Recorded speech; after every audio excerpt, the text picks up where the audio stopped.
ಮಾಧ್ಯಮ ಸುದ್ದಿಗೋಷ್ಠಿ ತುರ್ತು ಸಭೆಯಲ್ಲಿ ಮಾಧ್ಯಮ ಸುದ್ದಿಗೋಷ್ಠಿ ಕರಿಬೇಕಾದಂತ ಸಂದರ್ಭದಲ್ಲಿ ತಾವೆಲ್ಲರೂ ಕೂಡ ಈ ಸುದ್ದಿಗೋಷ್ಠಿಗೆ ಬಂದಿದ್ದಕ್ಕೆ ನಿಮ್ಮೆಲ್ಲರಿಗೂ ಕೂಡ ನನ್ನ ಮನಸ್ಸಿಂದ ನಾನು ಧನ್ಯವಾದವನ್ನ ಹೇಳಲಿಕ್ಕೆ ಬಯಸ್ತೀನಿ. ಆದ್ರೆ ಬಹಳ ಒಲ್ಲದ ಮನಸ್ಸು, ಬಹಳ ಬೇಜಾರ ಮನಸ್ಸಿನಿಂದ ಇವತ್ತು ಮಾಧ್ಯಮದ ಸುದ್ದಿಗೋಷ್ಠಿಯನ್ನ ಕರಿಬೇಕಾದಂತ ಒಂದು ಇವತ್ತು ಸಂಗತಿ ನಮ್ಮೆಲ್ಲರ ಮುಂದೆ ಬಂದಿದೆ. ಇವತ್ತು ನಿಜವಾಗ್ಲೂ ಕೂಡ ಇವತ್ತು ನಡೆದಂತ ಘಟನೆ ಏನು ಸಿಂಧುದುರ್ಗ್ ಜಿಲ್ಲೆಯ ಮಾಲ್ವನ್ ರೀಜನ್ ಅಲ್ಲಿ ಇದ್ದಂತ ರಾಜ್ಕೋಟ್ ಫೋರ್ಟ್ ಮಹಾರಾಷ್ಟ್ರ ರಾಜ್ಯದಲ್ಲಿ ಕಳೆದ 8 ತಿಂಗಳ ಹಿಂದೆ ಮಾತ್ರ ಛತ್ರಪತಿ ಶಿವಾಜಿ ಮಹಾರಾಜರ ಒಂದು ಭವ್ಯವಾದವನ್ನ ಮೂರ್ತಿಯನ್ನು ಈ ದೇಶದ ಪ್ರಧಾನಮಂತ್ರಿಯಾದಂತ ನರೇಂದ್ರ ಮೋದಿಜಿ ಅವರು, ಅಲ್ಲಿಯ ಮುಖ್ಯಮಂತ್ರಿಗಳಾದಂತ ಏಕನಾಥ್ ಶಿಂದೆ ಅವರು, ರಾಜನಾಥ್ ಸಿಂಗ್ ಅವರು ಹಾಗೂ ದೇವೇಂದ್ರ ಫಡ್ನವೀಸ್ ಅವರು ಇವರೆಲ್ಲರೂ ಸೇರಿಸಿ ಒಟ್ಟಿಗೆ ಕೂಡಿ ನೌಕಾಪಡೆಯ ಜೊತೆಗೆ ಅಲ್ಲಿ ಒಂದು ಶಿವಾಜಿ ಮಹಾರಾಜರ ಮೂರ್ತಿಯನ್ನ ಒಂದು ಸ್ಥಾಪನೆ ಮಾಡಿ ಬಹಳ ವೇಗದಲ್ಲಿ ಅದನ್ನ ಉದ್ಘಾಟನೆ ಮಾಡ್ತಾರೆ. ಆದ್ರೆ ಕಳೆದ 8 ತಿಂಗಳಲ್ಲಿ ಆ 35 ಅಡಿ ಎತ್ತರದ ಮೂರ್ತಿ ಇವತ್ತು ತಾವು ನೋಡ್ಬೋದು. ಇವತ್ತು ಅದರ ಪರಿಸ್ಥಿತಿ ನೋಡಿದ್ರೆ ಇವತ್ತು ಆ ಮೂರ್ತಿ ಇವತ್ತು ಬಿದ್ದೋಗಿದೆ. ಈ ದೇಶದಲ್ಲಿ ಇದ್ದಂತ ಪ್ರತಿಯೊಬ್ಬ ಶಿವಭಕ್ತರ ಒಂದು ಭಾವನೆಯನ್ನ, ಒಂದು ದುಃಖದ ಸಂಗತಿಯನ್ನ ತಮ್ಮ ಮುಂದೆ ಇಡಬೇಕಂತ ಒಂದು ಮನಸ್ಸಲ್ಲಿ ನಿಮ್ಗೆ ಹೇಳಲಿಕ್ಕೆ ಬಯಸ್ತೀನಿ.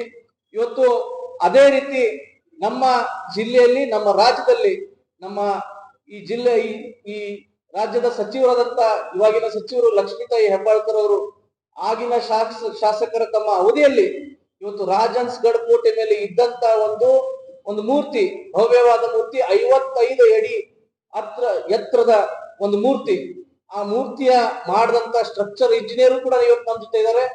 ಆ ಮೂರ್ತಿಯಲ್ಲಿ ಮಾಡಿದಂತ ಆ ಕಾಂಟ್ರಾಕ್ಟರ್ ಅವರು ನಮ್ಮ ಜೊತೆ ಇವತ್ತಿದ್ದಾರೆ. ಆ ಮೂರ್ತಿನಿ ಮಾಡಬೇಕಾದಂತ ಏನ್ ಫೌಂಡೇಶನ್ ಯೂಸ್ ಆಗಿದೆ, ನಮಗಂತೂ 100 ವರ್ಷ ಬರಬೇಕಾದಂತ ಒಂದು ಫೌಂಡೇಶನ್ ಇವತ್ತಲ್ಲಿ ತಯಾರಾಗಿದೆ. ಅದೇ ರೀತಿ ಪ್ರಧಾನ ಮಂತ್ರಿಗಳು ಯಾವ ಮೂರ್ತಿಯನ್ನು ಇವತ್ತು ಉದ್ಘಾಟನೆ ಮಾಡಿದ್ರು ಅದನ್ನ ಪೂರ್ತಿ ಕಳಪೆ ಕಾಮಗಾರಿಕೆ, ಅದ್ರಲ್ಲೂ ಕೂಡ ಆ ಸರ್ಕಾರದ ಏನ್ ದುರುದ್ದೇಶ ಇತ್ತೋ ಗೊತ್ತಿಲ್ಲ.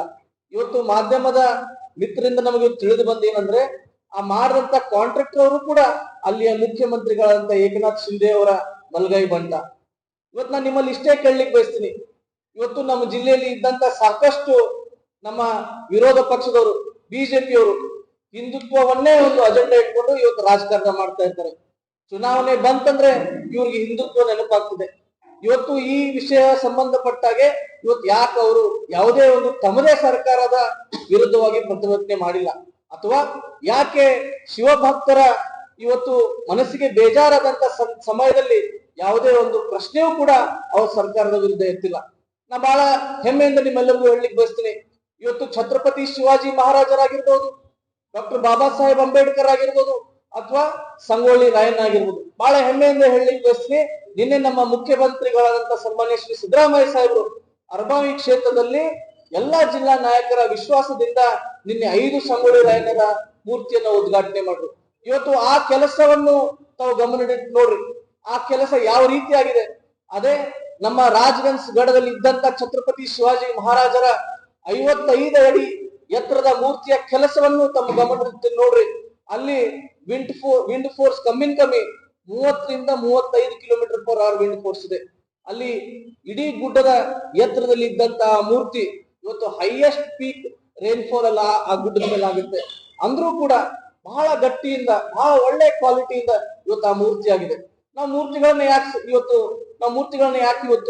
ನಾವು ಕೂರಿಸ್ತೀವಿ ಏನಂದ್ರೆ, ಬರುವಂತ ಒಂದು ಜನರೇಷನ್ಗೆ ನಮ್ಮ ಪೂರ್ವಜರು ನಮ್ಮ ದೇಶಕ್ಕೆ ಏನ್ ಕೊಡುಗೆ ಕೊಟ್ಟಿದ್ದಾರೆ, ನಮ್ಮ ಸಂಸ್ಕೃತಿಗೆ, ನಮ್ಮ ಕಲ್ಚರ್ಗೆ, ನಮ್ಮ ಇಡೀ ದೇಶದ ಹಿನ್ನೆಲೆ ಏನು ಇದನ್ನ ತಿಳಿಸ್ಬೇಕು, ಬರುವಂತ ಜನರೇಷನ್ಗೆ ಇದು ಅರ್ಥ ಆಗ್ಬೇಕು.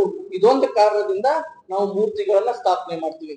ಆದ್ರೆ ಇದೇ ಒಂದು ಕಾರಣ ಇದೆಯೋ ಅಥವಾ ಇದ್ರ ಹಿಂದೆ ಏನಾದ್ರೂ ಒಂದು ಬೇರೆ ರಾಜಕೀಯ ಷಡ್ಯಂತ್ರ ಇದೆಯೋ, ಆ ಮೂರ್ತಿಯನ್ನ ಆ ಕಳಪೆ ಕಾಮಗಾರಿಕೆಯಲ್ಲಿ ಇವತ್ತು ಮಾಲ್ವನ್ ಫೋರ್ಟ್ ನಲ್ಲಿ ಏನು ಪ್ರಧಾನ ಮಂತ್ರಿಗಳು ಅದನ್ನೇನು ಉದ್ಘಾಟನೆ ಮಾಡಿದ್ದಾರೆ, ಇವತ್ತೇನದು ಮೂರ್ತಿ ಬಿದ್ದಿದೆ. ಅದರಿಂದ ಇಡೀ ದೇಶದಲ್ಲಿ ಇದ್ದಂತ ಶಿವಭಕ್ತರಾಗಿರ್ಬೋದು, ಇಡೀ ವಿಶ್ವದಲ್ಲಿ ಇದ್ದಂತ ಶಿವಭಕ್ತರಾಗಿರ್ಬೋದು, ಪ್ರತಿಯೊಬ್ಬರು ಮನಸ್ಸು ಇವತ್ತು ಬಹಳ ಬೇಜಾರಾಗಿದೆ.